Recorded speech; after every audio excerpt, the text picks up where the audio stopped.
Kia ora koutou katoa, nau mai haere mai ki te tautoko ngā kaupapa I tēnei rānō reira. Tēnā koutou katoa, Mozzie Hobbyist in the house. If you've got one of these,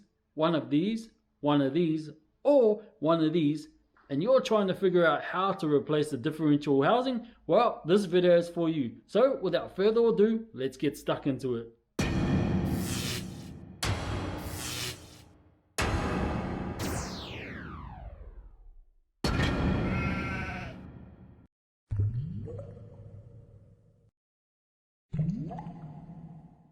So the first thing we want to do is remove the body. Then I'm going to take my 7mm nut driver and remove all 4 wheels. So let's go ahead and do that.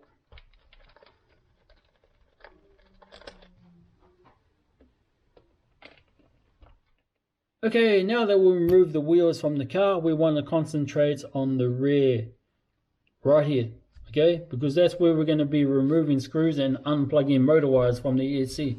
So the first thing I want to do, okay, usually when you buy these cars, okay, there's a zip tie coming around here, which wraps around the ESC wires, which holds it to the shock tower. So you want to cut that off so you can gain easy access to these wires. So let's go ahead and do that. So there are 3 wires here. Okay, mine is black because I'll put a different ESC on there. Usually all HSP cars are color coded, so you either have a black one, a red one, and a blue one. So just take note of which wires you pull out from the motor. So when it comes time to putting it back in, well, you're going to put it into the right one. All right. So let's just tuck those away, and I want to show you the 6 screws that we need to remove from the car itself. So the 6 screws we need to remove are these ones: 1, 2, 3, 4, 5, and 6. Okay, let's do that again. 1, 2, 3, 4, 5, and 6. Okay, so you're going to need yourself a 2mm hex driver like I have here, or if you've got a 2mm Allen key, that'll be fine. So let's go ahead and do that, and we'll just jump to the next part of the process. Okay, so now that we've removed the screws from the rear, so you will get something like this now. So it's all flopping around here. Okay, so the second thing we're going to do is remove these drive shafts from here, from the differential cups here. So what we want to do is just get it in an easy, so sometimes they just fall out like this one just did. So let's take that out. So that's our drive shaft there, and we'll see if we can do the same with this one here. So shimmy it around. So there you go, and that's the second one. Okay, so you've got something like this now. Okay, so no drive shafts in there at all. That's good. Or probably the easiest way of actually taking out those drive shafts, what you can do is actually pop these off. They actually pop off, and then you can actually pop them back on, but I find it easier just to, you know, fold it up like that and just remove them. Okay, so what we want to do now is we need to get underneath this car here, because we need to spin it over. So let's go ahead and do that.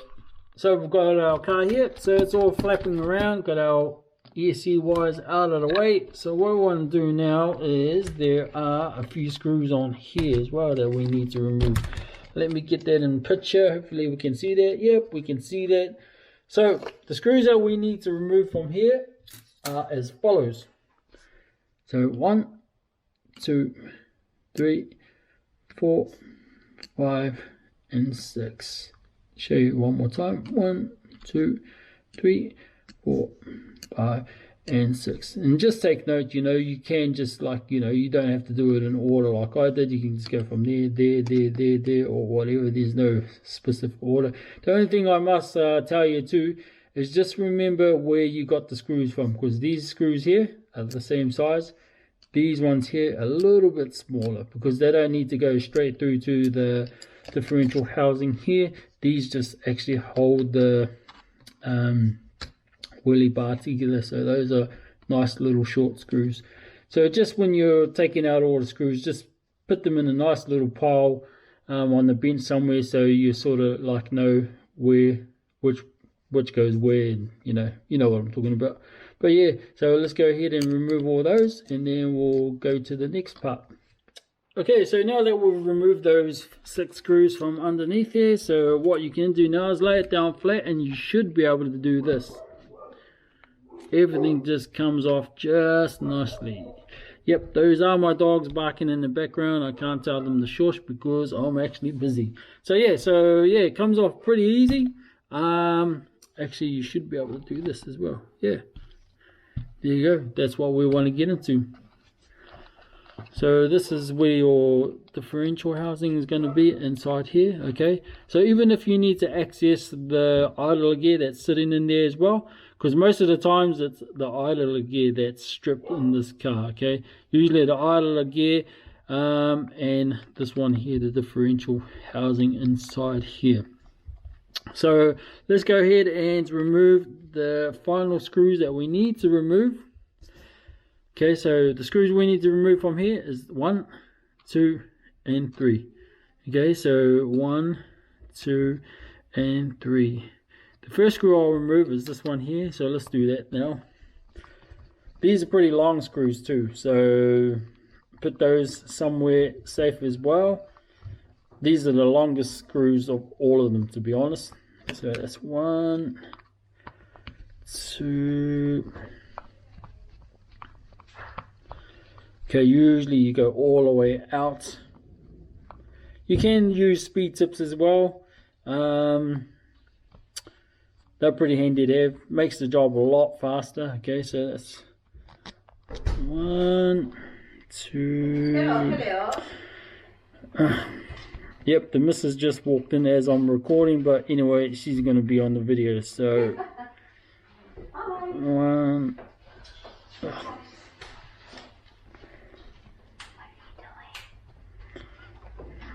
As you can hear my kid in the background as well.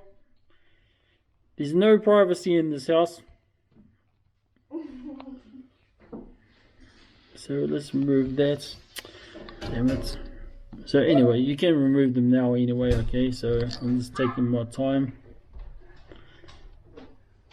Okay, so this one here, the reason why I left that one last is because if I turn this around, it's part of this bit here. So this is part of the wheelie bar. So if I remove this, okay, so we don't have to remove this one over here, because all we're just going to do is just pull it up. So again, there's only 3 screws you need to remove from this. Okay, so that's that one there.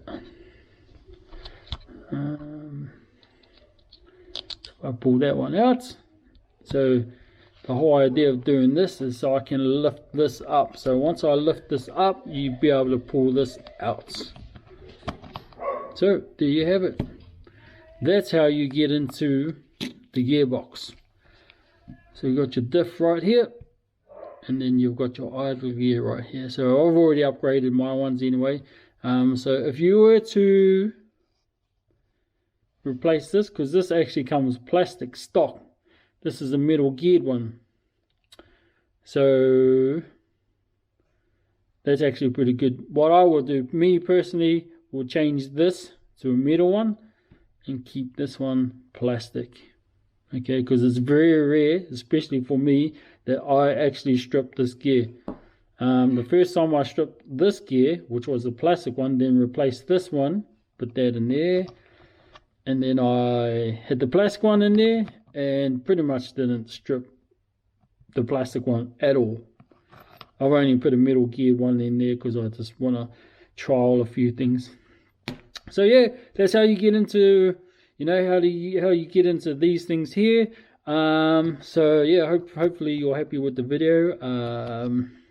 Subscribe. I do have more tutorials coming along, so I'm just new to this thing. So yeah, man, keep cool till after school. Peace.